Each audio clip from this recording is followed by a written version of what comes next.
गर्मी में खुले खेत में 3 बहू की रसोई। आज शांति देवी के तीनों बेटों की शादी के बाद उनकी तीनों बहू का गृह प्रवेश हो रहा है। उनकी सास हाथों में कलश और थाली लिए खड़ी थी। आओ बहुओं, घर के अंदर प्रवेश करो। हाँ, हमारे घर में एक साथ 3 लक्ष्मी आई हैं। अपने ससुराल में कदम रखो। सविता, रेखा, अपनी देवरानियों की आरती करो। जी मामी जी। आओ देवरानियों, गृह प्रवेश करो। आज मैं एक साथ 3 देवरानियों की जेठानी बन गई। वाह।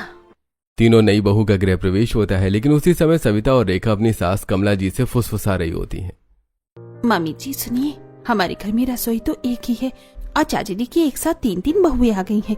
ये खाना कहाँ बनाएंगी? हम इन तीनों को अपनी रसोई में घुसने नहीं देंगे।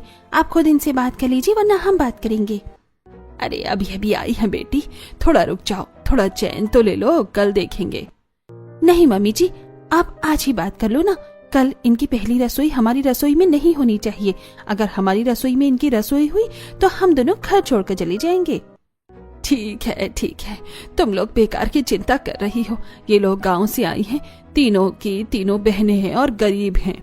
इनको खुले में खाना बनाने की आदत होगी, तो जब हमारा घर इतने बड़े खेत में है तो कहीं भी खाना बना लेंगी। मैं शांति से बात कर लूंगी, तुम लोग जाओ, सो जाओ।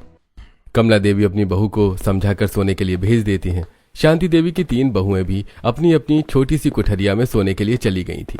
तभी कमला जी शांति देवी के पास आती हैं। शांति सुन जरा, बाहर आ, मुझे तुझसे कुछ बात करनी है। अरे भाभी, इतनी रात को क्या बात करनी है? आप चलिए, मैं आती हूँ। बाहर दल्लान में बैठकर बात करते हैं। दोनों देवरानी जेठानी उठकर अपने घर के बाहर आंगन में आती हैं और एक खाट पर बैठ जाती हैं। जी भाभी बताइए, आपको क्या बात करनी थी? देख शांति, तेरे तीनों बेटों की शादी एक साथ हो गई है, लेकिन समस्या ये है कि हमारे घर में रसोई तो एक ही है। अब गुजारा कैसे होगा? क्या मतलब है आपका भाभी?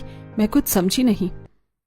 शांति सुन, मेरी दोनों बहुओं का तुझे पता ही है ना, वो 2 मिनट में कलेश कर देंगी। तू तो समझदार है बहन, अपनी बहू को समझाना कि वो अपनी रसोई का इंतजाम कहीं और करे। लेकिन भाभी, नई बहुएं हैं और कल ही इनकी पहली रसोई है, कहाँ जाएंगी खाना बनाने? देख शांति, अगर तू मेरी बहू से बहस करेगी तो कहाँ भटकेगी बेघर होकर अपनी 3 बहुओं के साथ। बाकी तेरी मर्जी। ठीक है भाभी, मैं बात करती हूँ। कमला और शांति आंगन से उठकर अंदर चली गईं। शांति जाकर अपने बिस्तर पर लेट गई और अपने दिवंगत पति से मन में ही बात करने लगी। अगर आज आप जिंदा होते तो कितना अच्छा होता। ये सब दिक्कतें नहीं होती। भाभी को लगता है कि मैं नहीं समझती, लेकिन मुझे सब समझ में आता है। फिर भी मैं क्या करूं? शांति देवी लेटे लेटे चुपचाप रो रही थी। तभी उनके तीनों बेटे उनके पास आए। माँ, आप रो क्यों रही हैं? हमने सब सुन लिया है। आप चिंता मत करो, हमने अपनी अपनी पत्नियों से बात कर ली है।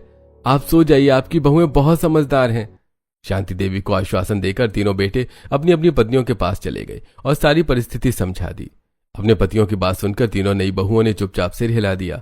अगले दिन सुबह 4 बजे पूरा घर सो रहा था। तीनों नई बहुएं एक साथ उठ गईं, नहा धोकर तैयार हुईं और खेत के बीच खड़ी हो गईं। दीदी देखो, कितना लंबा चौड़ा खेत पड़ा है। क्यों ना इस खेत के बीच में ही हम अपनी खुली रसोई बना ले। हाँ, वैसे भी गर्मियां पड़ रही हैं। इतनी गर्मी में खुली खेत में रसोई बनाएंगे तो बहुत अच्छा लगेगा। ठीक है, यह आइडिया अच्छा है। भगवान ने खुद ही रास्ता दिखा दिया है। चलो, अब गर्मी में खुले खेत में 3 बहुओं की रसोई यहीं बनाते हैं। तीनों बहनें एक दूसरे को हौसला देती हुई काम में लग गईं। पूजा गोबर की टोकरी लेकर आई, नेहा मिट्टी लाई और काजल सूखी लकड़ियां लेकर आई। तीनों ने मिलकर खेत के बीच में 3 अलग अलग चूल्हे बनाए। गोबर से लीप कर अच्छे से चिकने किए। तीनों चूल्हे तैयार हो चुके थे। चलो, चूल्हे तैयार हैं, अब आग जला देते हैं। तीनों बहुओं ने चूल्हा जलाया। धीरे धीरे खेत में आग की लपटें नजर आने लगी। सुबह 7 बजे शांति देवी अपनी आंखें मलते हुए बाहर आई। अरे, कहाँ चली गई ये तीनों? शांति देवी बाहर आंगन में आई, फिर खेत की तरफ नजर गई। दूर खेत के बीच में 3 चूल्हों की आग जलती दिखाई दी और तीनों बहुएं काम कर रही थीं। ये क्या कर रही हैं? तीनों नई बहुएं अपनी पहली रसोई बना रही थीं। पूजा एक चूल्हे पर खीर बना रही थी, नेहा दूसरे चूल्हे पर सब्जी पका रही थी, काजल तीसरे चूल्हे पर रोटियां सेक रही थी। शांति देवी दूर खड़े होकर ये सब देख रही थी। तभी उनके पीछे से तीनों बेटे आ गए। देखा माँ, हमने कहा था ना, हम अपनी पत्नियों को समझा देंगे। भगवान करे मेरे बहू बेटा को किसी की नजर न लगे। कितने समझदार बच्चे हैं मेरे। उसी समय खेत की पगडंडी पर गांव के सरपंच निकल रहे थे। उन्होंने खुले खेत में 3 बहुओं की रसोई को देख लिया। अरे रघुनाथ सिंह, ये क्या लगा रखा है तुमने? खेत के बीच में 3 चूल्हे, 3 बहुएं खुले में रसोई बना रही हैं। क्या बात है भाई? अरे सरपंच जी, घर में रसोई की जगह की दिक्कत है ना। 3 बहुएं एक साथ आई हैं तो इन्होंने खुद ही खेत में इंतजाम कर लिया। अरे वाह, गर्मी में खुले खेत में रसोई, ये तो नई बात है। लेकिन देखो तीनों बहुएं कितनी समझदार हैं, सुबह सुबह उठकर सब कर लिया। सरपंच और रामू काका आगे बढ़ गए। उसी समय खेत की पगडंडी पर गांव की कई औरतें इकट्ठी हो गईं। गुड्डी, रोशनी, सुशीला और कुछ अन्य पड़ोसनें वहां मौजूद थीं। अरे दैया देखो तो सही, राम प्रसाद के घर की नई बहुओं ने तो पूरा तमाशा कर दिया। अरे इनकी 2 जेठानियां कम थी, पूरे गांव में आतंक मचाए रखा था। दिन रात लड़ाई झगड़े। अब ये 3 नई बहुएं आ गई हैं और इन्होंने तो सारी शर्म ही भूल गई है। खेत के बीच में रसोई बना ली है। आते ही इन्होंने अपना नाटक शुरू कर दिया। अब देखो, खुले खेत में चूल्हा बनाकर बैठी हैं। गांव में क्या कहेंगे लोग? अरे कोई शर्म बाकी नहीं रही इनके घर में। 3 बहुएं एक साथ और खुले खेत में रसोई। वाह रे वाह। अरे शांति, कुछ बोलती क्यों नहीं? तेरी बहुओं ने तो पूरा गांव शर्मसार कर दिया है। शांति कुछ नहीं बोल पाई, बस सिर नीचा किए खड़ी रही। तभी अरे भले, हम खेत में रसोई बना रहे हैं तो क्या हुआ? ये हमारा अपना खेत है ना, हम कहीं भी बनाए, लोगों को क्या मतलब है? हाँ, आप लोग कह रही हैं शर्म नहीं बची, लेकिन शर्म तो तब होती जब हम दूसरों के घर में घुसकर रसोई करते। ये हमारा खेत है, हमारा परिवार है, हम कहीं भी बनाए, हमें कोई शर्म नहीं। आपका क्या जाता है? आंटी जी, आप लोग तो ऐसे हंस रही हैं जैसे हमने कोई चोरी की है। अगर इतनी परेशानी हो रही है तो आप अपने घर में जगह दे दीजिए, वरना हमें हमारे खेत में रसोई बनाने दो। तीनों बहुओं के जवाब सुनकर पड़ोस की औरतें अपना मुंह लेकर वापस चली जाती हैं। उसके बाद तीनों बहू अपनी सास के पास आती हैं। मामी जी, आप चिंता मत करो, एक दिन हमारे सारे दुखों का अंत होगा। सभी मिलकर खाना खाते हैं। उसके बाद दोपहर में तीनों बहुएं सास के साथ आंगन में बैठी हुई हैं। मामी जी, हमारे इतने सारे खेत ना खाली पड़ा हुआ है, तो यहाँ पे हम खेती क्यों नहीं करते हैं? हाँ बेटी, ये खेत बंजर हो गए हैं। पिछले 20 वर्षों से इनमें खेती ही नहीं हुई है। खेती होती भी है तो फसल अच्छी नहीं आती, कोई फायदा नहीं होता। लेकिन क्यों मम्मी जी, इतना अच्छा खेत है, फिर खेती क्यों नहीं होती? ताऊ जी खेती करने नहीं देते, कहते हैं कि हमारे घर के बीच में खेत है, अगर खेती होगी तो मेहनत पूरी लगती है, लेकिन आमदनी उतनी नहीं हो पाती, इसलिए खेती बिल्कुल नहीं करने देते। मतलब ताऊ जी इसीलिए मना करते हैं? तीनों बहुओं को दाल में कुछ काला लगता है। तभी पूजा हैरान होकर पूछती है, मम्मी जी ऐसे कैसे हो सकता है? इतने अच्छे खेत बंजर पड़े हैं, हम तो सोच रहे थे कि हम इन्हें ठीक कर सकते हैं, खेती शुरू कर सकते हैं। हाँ मम्मी जी, हम तीनों मिलकर खेतों को फिर से हरा भरा बना सकती हैं। दीदी सही कह रही हैं, हम नई बहुएं हैं, हम मेहनत कर सकती हैं। ताऊ जी क्यों मना करते हैं? हमें बाद में समझ आएगा, लेकिन अभी तो खेतों को बंजर नहीं छोड़ना चाहिए ना। अगली सुबह फिर से 4 बहुएं उठती हैं। गर्मी अभी से शुरू हो चुकी थी। तीनों बहुएं पूजा, नेहा और काजल खुले खेत में अपनी रसोई बनाने पहुंच गईं। आज फिर से शुरू करते हैं, गर्मी बहुत तेज है, जल्दी जल्दी काम निपटाना पड़ेगा। दीदी हवा चल रही है, आग बार बार बुझी जा रही है, धुआं भी बहुत हो रहा है।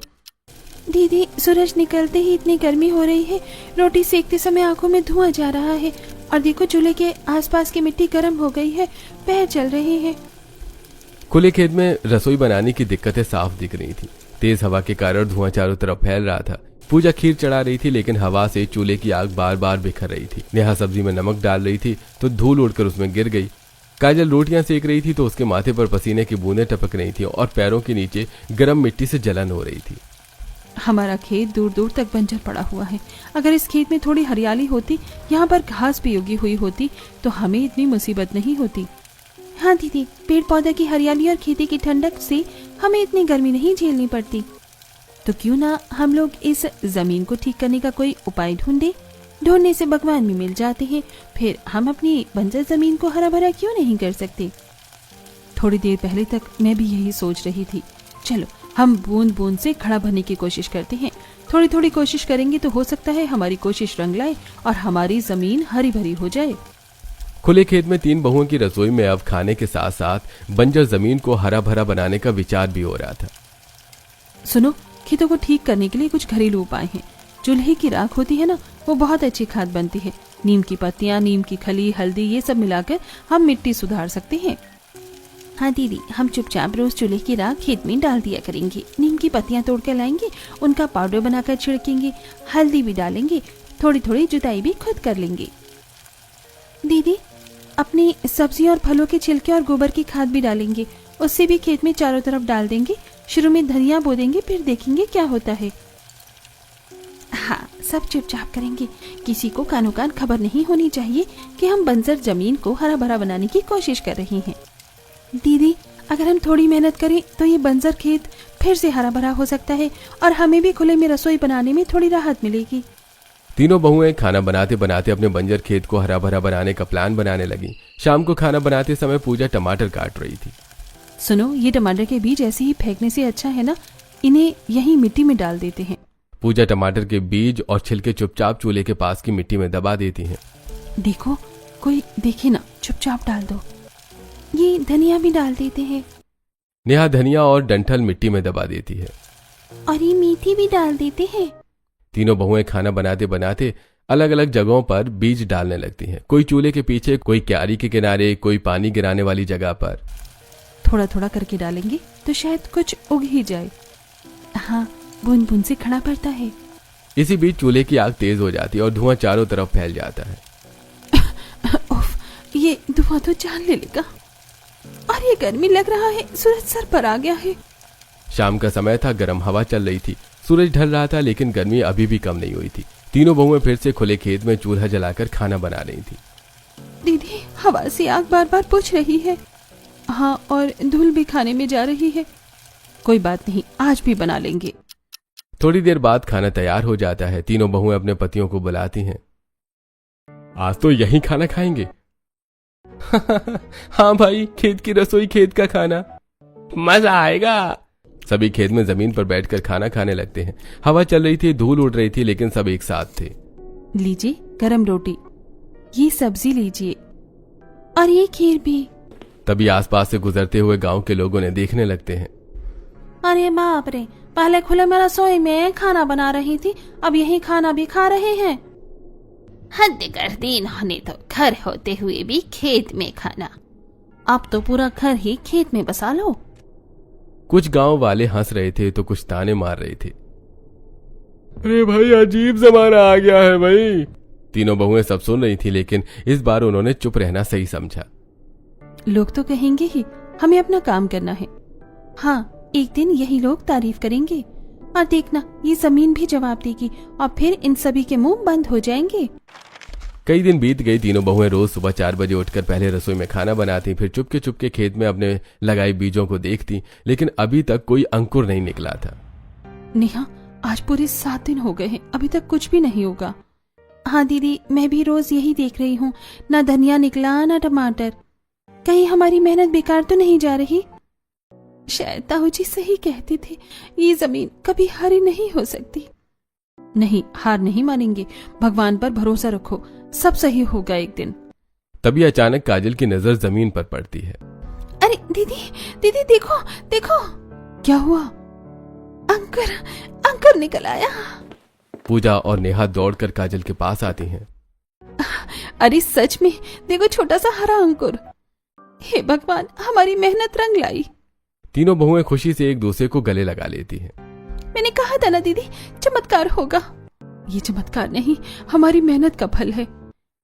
अब हम इसे और बड़ा करेंगे, पूरा खेत हरा करेंगे।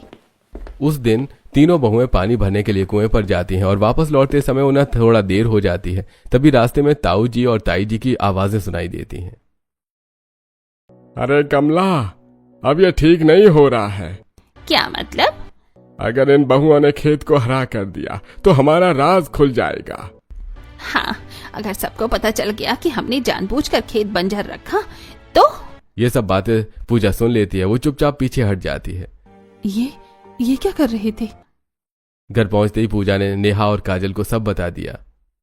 क्या जानबूझकर बंजर रखा? मतलब हमें रोका गया था जानबूझकर? हाँ, और अब हमें सच पता लगाना होगा। तीनों बहुएं सच का पता लगाने की ठान लेती हैं। वहीं दूसरी तरफ ताऊ जी और ताई जी की बातें अभी भी चल रही थीं। हमें बताना चाहिए अपने बेटों को। नहीं, अभी नहीं, पहले हम खुद पता लगाएंगे कि ये बहुएं कर क्या रही हैं। हाँ, सही कह रही हो, कुछ ना कुछ तो गड़बड़ है। कल से हम इन पर नजर रखेंगे चुपचाप। अगले ही दिन से ताऊ जी और ताई जी चुप चुप कर तीनों बहुओं को देखने लगे। खेत के कोने में खड़े होकर पेड़ के पीछे छिपकर हर हरकत पर नजर रखी जाने लगी। सुबह 4 बजे जब तीनों बहुएं खेत की रसोई में खाना बना रही थी तो देखो, देखी जी, ये खाना बनाते बनाते कुछ मिट्टी में डाल रही हैं। हाँ, ये बीज डाल रही हैं। मतलब ये सच में खेत को हरा करने की कोशिश कर रही हैं। दोनों के चेहरे पर डर साफ दिखने लगा। अगर ये फसल हो गई तो हमारा सारा राज खुल जाएगा। नहीं होने देंगे, हमें इनका काम खराब करना पड़ेगा। उसी दिन से ताई जी ने चुपचाप बहुओं के काम में बाधा डालना शुरू कर दिया। रात के समय जब सब सो रहे थे, ताई जी चुपचाप खेत में पहुंची। देखती हूँ कैसे उगते हैं ये बीज। ताई जी ने जहां जहां बहुओं ने बीज डाले थे वहां पर नमक और राख ज्यादा मात्रा में डाल दी। अब देखती हूँ कैसे उगता है कुछ। अगली सुबह जब तीनों बहुएं सोकर उठी तो आसपास की जमीन पर मिट्टी सूखी हुई थी। दीदी, यहाँ की मिट्टी सूखी क्यों लग रही है? हमने तो कल पानी डाला था। हाँ, और ये पौधे जैसे मुरझा रहे हैं। दूर खड़ी ताई जी मुस्कुरा रही थी। रात को पानी बहा दिया था, अब कैसे बचेंगे ये पौधे? उस दिन सुबह रसोई में खाना बनाते समय अरे ये लकड़ियाँ इतनी गीली क्यों हैं? आग ही नहीं पकड़ रही। कल तो हमने सूखी लकड़ियाँ रखी थी। असल में रात को ताई जी ने लकड़ियों पर पानी डाल दिया था। अब बनाओ खाना। ताई जी यहीं नहीं रुकी, उन्होंने पड़ोस की औरतों को भी भड़काना शुरू कर दिया। अरे देखो ना, ये बहुएं खेत खराब कर देंगी। सच में? हाँ, पता नहीं क्या क्या डाल रही हैं मिट्टी में। धीरे धीरे गांव में बातें फैलने लगी। इधर तीनों बहुएं समझ नहीं पा रही थी कि उनके काम में बार बार रुकावट क्यों आ रही है। दीदी, लगता है भगवान भी साथ नहीं दे रहे। हर बार कुछ न कुछ गड़बड़ हो जाती है। नहीं, ये सब यूं ही नहीं हो रहा। कोई तो है जो हमारा काम खराब कर रहा है। तीनों बहुएं एक दूसरे को देखती हैं, लेकिन दूसरी तरफ ताऊ जी और ताई जी अब पूरी तरह से बहुओं का काम बिगाड़ने के पीछे पड़ चुके थे। रात के समय देखो रघुनाथ जी, ये लड़कियां जितनी सीधी दिखती है ना, उतनी है नहीं। मुझे पूरा शक है कि ये कुछ बड़ा करने की सोच रही हैं। अगर हमने अभी से इनको नहीं रोका तो कल को ये पूरा खेत अपने कब्जे में ले लेंगी और हमारा पुराना राज सबके सामने आ जाएगा। बात तो तुम बिल्कुल सही कह रही हो कमला। अब हमें चुपचाप बैठकर देखने की बजाय कुछ करना पड़ेगा। जैसे ये बीज डालें, हम ऐसा खेल खेलेंगे कि इनकी सारी मेहनत मिट्टी में मिल जाएगी। हाँ, जैसे ही ये बीज डालेंगे, हम रात में चुपके से खेत में पानी छोड़ देंगे, इतना कि सब सड़ जाए। उसी रात अंधेरे का फायदा उठाकर ताऊ जी ने खेत में पानी छोड़ दिया। धीरे धीरे पानी पूरे खेत में फैल गया। अगली सुबह दीदी, ये क्या हो गया? देखो ना, पूरा खेत पानी से भर गया है। हमने तो इतना पानी डाला ही नहीं था। दीदी, हमारे जो बीज थे, जो हमने इतने प्यार से इतनी मेहनत से लगाए थे, वो सब तो पानी में डूब गए। अब क्या होगा? देखो, अभी घबराने से कुछ नहीं होगा। हाँ, ये जरूर है कि किसी ने जानबूझकर किया है, लेकिन याद रखो, अगर भगवान ने चाहा होगा ना, तो यही पानी सूखकर हमारे बीजों को और मजबूत बना देगा। दोपहर की तेज धूप निकलती है। धीरे धीरे पानी सूखने लगता है। दीदी देखो, धीरे धीरे पानी सूख रहा है। शायद हमारे बीज पूरी तरह खराब नहीं हुए। हाँ दीदी, लगता है भगवान ने हमारी मेहनत देख ली। देखो बहनों, इंसान चाहे कितनी कोशिश कर ले किसी का बुरा करने की, लेकिन होता हमेशा वही है जो ऊपर वाला चाहता है। अगर भगवान हमारे साथ है ना, तो कोई हमारा कुछ नहीं बिगाड़ सकता। बहुओं की यह हिम्मत देखकर ताई जी का गुस्सा और बढ़ गया। ये लड़कियां मानने वाली नहीं है। जितना हम इन्हें गिराने की कोशिश करते हैं, ये उतना ही मजबूत होकर खड़ी हो जाती हैं। अब इनकी सबसे बड़ी ताकत इनका चूल्हा ही खत्म करना पड़ेगा। शाम को जब बहुएं पानी भरने गईं, ताई जी चुपके से खेत में आई और गुस्से में तीनों चूल्हे तोड़ दिए। अब देखती हूँ बिना चूल्हे के कैसे बनाओगी खाना, कैसे जिंदा रखोगी अपनी ये उम्मीद। शाम को बहुएं लौटती हैं। टूटा चूल्हा देखकर उनके मटके छूट जाते हैं। दीदी, ये क्या हो गया? हमारा चूल्हा किसने इस तरह तोड़ दिया? हमने तो किसी का कुछ भी बिगाड़ा ही नहीं, फिर हमारे साथ ऐसा क्यों हो रहा है? बस अब रोना नहीं है। अब ये साफ हो गया है कि कोई हमें आगे बढ़ते हुए नहीं देखना चाहता, लेकिन हम भी हार मानने वालों में से नहीं हैं। लेकिन दीदी अब हम क्या करेंगे, खाना कैसे बनेगा? हम वही करेंगे जो हम हमेशा से करते आए हैं, फिर से बनाएंगे। जितनी बार ये लोग तोड़ेंगे हम उतनी बार बनाएंगे और हर बार पहले से ज्यादा मजबूत बनाएंगे। हाँ दीदी, अभी हमारी जिद है, ये चूल्हा भी जलेगा और ये खेत भी हरा होगा। बहू फिर से चूल्हा बनाकर फिर से खाना बनाने की तैयारी करती है। उसी दिन शांति देवी चुपचाप बैठी थी, उनके चेहरे पर चिंता साफ दिख रही थी। कल मेरी एकादशी है, मैं पूरे विधि विधान से पूजा करती हूँ, लेकिन इस बार घर में हालात कुछ ऐसे हैं कि समझ ही नहीं आ रहा कैसे होगा, कहीं मेरी पूजा अधूरी ना रह जाए। तीनों बहुएं उनकी बात सुन लेती हैं और तुरंत उनके पास आ जाती हैं। मम्मी जी, आप इतनी चिंता क्यों कर रही हैं? जब आपकी 3 बहुएं आपके साथ खड़ी हैं तो आपकी पूजा अधूरी कैसे रह सकती है? आप बस हमें आशीर्वाद दीजिए, बाकी सब तैयारियां हम कर लेंगे, चाहे जैसे भी हालात हो। आपकी एकादशी पूरी विधि विधान से ही होगी। मम्मी जी, हम खेत से फूल लाएंगे, अपने हाथों से सजावट करेंगे और देखना आपकी पूजा पहले से भी ज्यादा अच्छी होगी। बेटियों, तुम लोगों के पास खुद कुछ नहीं है, फिर भी तुम मेरी खुशी के लिए इतना सोच रही हो। सच में भगवान ने मुझे बहुत बड़ी दौलत दी है तुम लोगों के रूप में। मम्मी जी, ये सब हमारा नहीं है, ये तो भगवान का दिया हुआ है, और जब नीयत साफ होती है ना तो भगवान खुद रास्ते बना देता है। दूर खड़ी ताई जी ये सब देख रही थी। उनके चेहरे पर जलन और गुस्सा दोनों साफ दिखाई दे रहे थे। अब तो कुछ बड़ा करना ही पड़ेगा, नहीं तो ये लड़कियां हमें कहीं का नहीं छोड़ेंगी। एकादशी का दिन आ चुका था। शांति देवी चिंतित बैठी थी। बेटियों, तुम कह तो रही हो कि तुम सब संभाल लोगी, लेकिन कैसे करोगी? हमारे पास तो ढंग की रसोई तक नहीं है, ना बर्तन पूरे हैं, ना कोई साधन। मैं नहीं चाहती कि मेरी वजह से तुम लोगों को और तकलीफ उठानी पड़े। मम्मी जी, जब भगवान ने हमें ये परिस्थिति दी है तो रास्ता भी वही दिखाएंगे। हमारी रसोई भले ही खुले खेत में है, लेकिन हमारा मन साफ है और वही सबसे बड़ी बात होती है। हम उसी खुले खेत में खाना बनाएंगे, वही हमारी रसोई है, और वहीं से आपकी पूजा भी होगी और भोग भी। और देखना मम्मी जी, ऐसा खाना बनाएंगे कि पूरा गांव याद रखेगा। तीनों बहुएं सुबह से ही जुट गईं। कोई सब्जी काट रही थी, कोई चूल्हा संभाल रही थी, कोई मसाला पीस रही थी। गर्मी, धूप, धुआं सब कुछ सहते हुए भी उनके चेहरे पर खुशी थी। नेहा, जल्दी से आटा गूंथ लो, लोगों के आने का समय हो गया है। धीरे धीरे गांव के लोग इकट्ठा होने लगे। सब हैरानी से खुले खेत में बनी रसोई और व्यवस्था को देख रहे थे। अरे वाह, ये तो कमाल कर दिया बहुओं ने। खुले खेत में इतनी बढ़िया दावत, ये तो हमने कभी सोचा भी नहीं था। अरे भाई, खाना तो इतना स्वादिष्ट है कि शहर के होटल भी फेल हो जाए। गांव के लोग तारीफ करते नहीं थक रहे थे।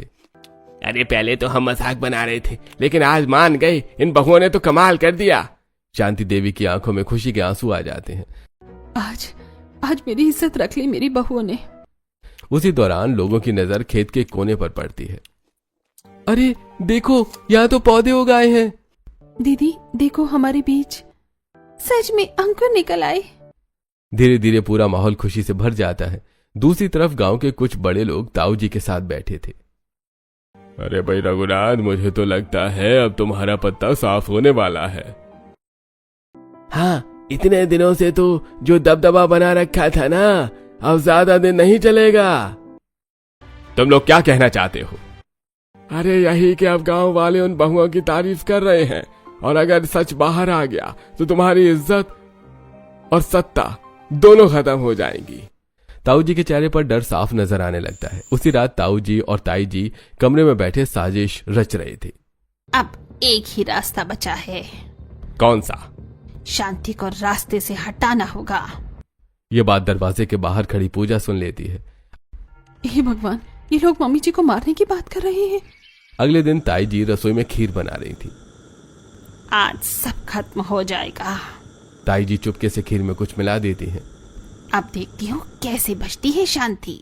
ये सरता को खीर लेकर शांति देवी के पास भेजती हैं। लो चाची जी, आपके लिए खास खीर बनाई है। जैसे ही शांति देवी खीर लेने लगती है, मम्मी जी रुकिए। पूजा दौड़कर आती है और जानबूझकर खीर का बर्तन टक्कर मारकर गिरा देती है। अरे ये क्या किया तुमने, सारा प्रसाद गिरा दिया। तभी एक बिल्ली वहां आती है और गिरी हुई खीर खाने लगती है। दीदी, ये बिल्ली खीर खा रही है। कुछ ही सेकंड्स में बिल्ली तड़पने लगती है और वहीं मर जाती है। ये क्या हो गया? ये बिल्ली अचानक कैसे मर गई? अचानक नहीं मरी ताई जी, ये वही खीर खाकर मरी है जो आप मम्मी जी को खिलाने वाली थी। कमला भाभी, क्या ये सच है क्या तुम मुझे मारना चाहती थी? नहीं नहीं, ये सब झूठ बोल रही हैं। मैं ऐसा क्यों करूंगी? क्योंकि आपका सच अब सामने आने वाला है ताई जी। और सिर्फ ये खीर ही नहीं, आपके हर पाप का हिसाब आज होगा। पूजा आगे बढ़ती और सबको सच बताने लगती है। मम्मी जी, उस दिन जब हम कुएं से पानी लेकर लौट रहे थे तब हमने ताऊजी और ताई जी की बातें सुनी थी। उस दिन हमें शक हो गया था कि ये लोग कुछ बहुत बड़ा छुपा रहे हैं। पूजा पेड़ के पीछे छुपकर खड़ी थी। ताऊ जी और ताई जी बात कर रहे थे। अगर ये बहुएं सफल हो गई तो हमारा राज खुल जाएगा। उस दिन हमने ठान लिया था कि सच्चाई बाहर निकाल कर रहेंगे। हम रोज इन पर नजर रखने लगे और हमें कुछ मिला है। आप चलिए हमारे साथ। पूजा सबको खेत के एक कोने में ले जाती है। यही वो जगह है जहाँ ताऊजी बार बार आते थे, इस पेड़ के नीचे। पूजा मिट्टी खोदती है और वहां से पुराने कागज निकालती है। दीदी, ये तो जमीन के कागज हैं। इसमें लिखा है ये सारी जमीन मम्मी जी के पति यानी हमारे ससुर जी के नाम थी। और सिर्फ इतना ही नहीं, इन कागजों में वो सच भी छुपा है जिसे ताऊजी इतने दिनों से दबा कर बैठे हैं। गांव के लोग इकट्ठा हो जाते हैं। सुनिए सब लोग, आज हम आपको इस घर का असली सच बताने जा रहे हैं। बंद करो ये तमाशा, ये सब झूठ है। झूठ नहीं है ताऊजी, सच है। और आज ये सच पूरे गांव के सामने आएगा। ये वो लोग हैं जिन्होंने अपनी आंखों से सब देखा था। दो आदमी आगे आते हैं। हाँ, हमने देखा था। रघुनाथ ने अपने छोटे भाई को जहर दिया था। क्योंकि उन्हें डर था कि अगर वो जिंदा रहे तो सारी जमीन उन्हीं के नाम रहेगी। पूजा आप पूरी कहानी सबके सामने रखती है। कुछ दिनों पहले इस घर के दादाजी ने अपनी सारी संपत्ति अपने छोटे बेटे यानी मम्मी जी के पति के नाम कर दी थी, क्योंकि उन्हें पता था कि ताऊजी के इरादे सही नहीं हैं। लेकिन लालच ने ताऊजी को अंधा कर दिया। उन्होंने अपने ही भाई को रास्ते से हटा दिया और इसके बाद मम्मी जी को डराकर दबा के रखा ताकि सच कभी बाहर न आए। और खेती इसलिए नहीं करने दी क्योंकि अगर जमीन हरी हो जाती तो सबको पता चल जाता कि असली मालिक कौन है। सरपंच और गांव वाले सब सुनकर गुस्से में आ जाते हैं। अरे रघुनाथ, तुमने अपने ही भाई की हत्या की, जमीन हड़पी और इतने दिनों तक इस परिवार को सताया। अरे शर्म करो, ऐसे इंसान को गांव में रहने का हक नहीं है। सरपंच का फैसला है, आज से तुम दोनों को इस गांव से बाहर निकाला जाता है। ताऊजी और ताई जी शर्म से सिर झुकाकर खड़े रह जाते हैं। बेटियों, तुमने ना सिर्फ मेरी जान बचाई बल्कि मुझे मेरा हक भी दिलाया। मम्मी जी, ये सब भगवान का न्याय है। पंचायत के फैसले के बाद ताऊजी और ताई जी को गांव छोड़कर जाना पड़ा। लेकिन असली चुनौती अब शुरू हुई थी, क्योंकि शांति देवी और उनके बेटे बहुओं के पास न कोई पक्की आमदनी थी और न ही कोई सहारा। बेटियों, अब हमारे पास कोई रोजी रोटी का सहारा नहीं है। तुम्हारे ससुर जी के जाने के बाद और इतने दिनों तक दबकर रहने की वजह से हम कुछ भी कर नहीं पाए। न पढ़े लिखे, ना कोई काम सीखा। हाँ माँ, अब तक घर का खर्चा ताऊजी ही उठाते थे, राशन पानी सब वही करवाते थे। और अब उनके बेटे भी शहर में रहते हैं, उन्हें तो हमारी कोई जरूरत ही नहीं है। अब हम कैसे चलाएंगे ये घर? क्यों नहीं चलेगा ये घर? जब हमारे पास इतना बड़ा खेत है तो हमें किसी और की जरूरत ही क्यों पड़े? हमने खुद अपनी आंखों से देखा है हमारे खेत में कितनी अच्छी फसल उग रही है और अभी ये खेत बंजर नहीं है, ये हमारी मेहनत से हरा भरा हो चुका है। धीरे धीरे पूरा परिवार खेत में काम करने लगता है। हरी सब्जियां, टमाटर, धनिया सब उगने लगता है। देखो, ये टमाटर कितने लाल लाल हो गए हैं और ये धनिया कितना घना उगाया है। अब तो बाजार वाले खुद हमारे खेत से सब्जी लेने आएंगे। कुछ ही दिनों में गांव के लोग भी उनकी सब्जियां खरीदने आने लगते हैं। अरे बहू, आपके खेत की सब्जी तो बहुत ताजी और स्वादिष्ट है, हमें रोज देना। धीरे धीरे 6 महीने बीत जाते हैं और अब सब कुछ बदल जाता है। वही खेत अब पूरी तरह हरा भरा हो चुका था। फसल लहरा रही थी और उसी के पास एक छोटा सा पक्का घर बन चुका था। शाम का समय था, पूरा परिवार एक साथ बैठकर खाना खा रहा था। बेटियों, आज इस पक्के घर में अपनी रसोई में बैठकर खाना खाते हुए मुझे वो दिन याद आ रहे हैं। कौन से दिन माँ? जब गर्मी के मौसम में खुले खेत में तुम तीनों बहुएं चूल्हा जलाकर खाना बनाती थी। अरे माँ, वो तो बहुत मुश्किल समय था। मुश्किल जरूर था, लेकिन सच कहूँ उन दिनों में भी एक अलग ही आनंद था। सच में मम्मी जी, तब गर्मी भी कम लगती थी और अब तो हम संडे को भी बाहर खेत में ही खाना बनाते हैं। हाँ, अब वो मजबूरी नहीं, हमारी खुशी बन गई है। संडे के दिन पूरा परिवार फिर से खेत में खुली रसोई में खाना बना रहा है, लेकिन इस बार मजबूरी नहीं, खुशी के साथ। तो अगर आप इन तीनों बहुओं की जगह होते तो आप क्या करते? कमेंट करके हमें बताइएगा।